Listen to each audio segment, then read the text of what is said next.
निवडणुकीची रणधुमाळी सुरू आहे. यामध्ये सांगलीला अपवाद कसं म्हणताय? सांगलीमध्ये प्रत्येक वेळी रस्सी खेच ही सुरूच असते, मग ते आमदारकी असो किंवा खासदारकी. सध्या खासदारकीच्या या निवडणुका लागल्या, त्याच अनुषंगानं सध्या सांगलीमध्ये आघाडीवर असणारे संजय काका पाटील, विशाल पाटील, चंद्रहार पाटील या तिघांमध्येही चुरस लागलेले रस्सीखेच सुरू आहे. सगळीकडेच टीकास्त्र टाकलेले आहे, अनेकांवर आरोप प्रत्यारोप सुरू आहे. मात्र सांगली याला अपवाद आहे का, अशी संभ्रम अवस्था सध्या नागरिकांमध्ये आहे.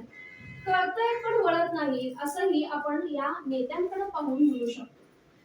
अशीच काहीशी घटना आज घडली, जेव्हा चंद्रहार पाटील आणि विशाल पाटील समोरासमोर आले, आमने सामने आले आणि त्यांचे कार्यकर्ते देखील समोर आले, तेव्हा नागरिकांना थोडी भीतीही वाटली आणि प्रश्नचिन्हही निर्माण झाले. भीती यासाठी की आता या दोन वेगवेगळ्या बंडखोरी केलेले विशाल पाटील आणि महाविकास आघाडीचे चंद्रहार जेव्हा समोरासमोर आले, तेव्हा आता यांमध्ये नेमकं होतंय काय यासाठी सगळे साशंक होते. मात्र एका क्षणातच हे चित्र पूर्णतः बदलून गेले.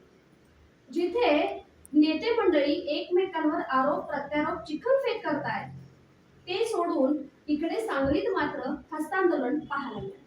चंद्रहार पाटील आणि विशाल पाटील जेव्हा आमने सामने आले किंवा त्यांचे कार्यकर्ते जेव्हा समोर आले, तेव्हा चंद्रहार पाटील आणि विशाल पाटलांनी एकमेकांना प्रत्यक्ष भेटून हस्तांदोलन केलेलं आहे आणि यालाच म्हणावं खरं राजकारण, असं नागरिकांच्या तोंडून ऐकायला मिळालं.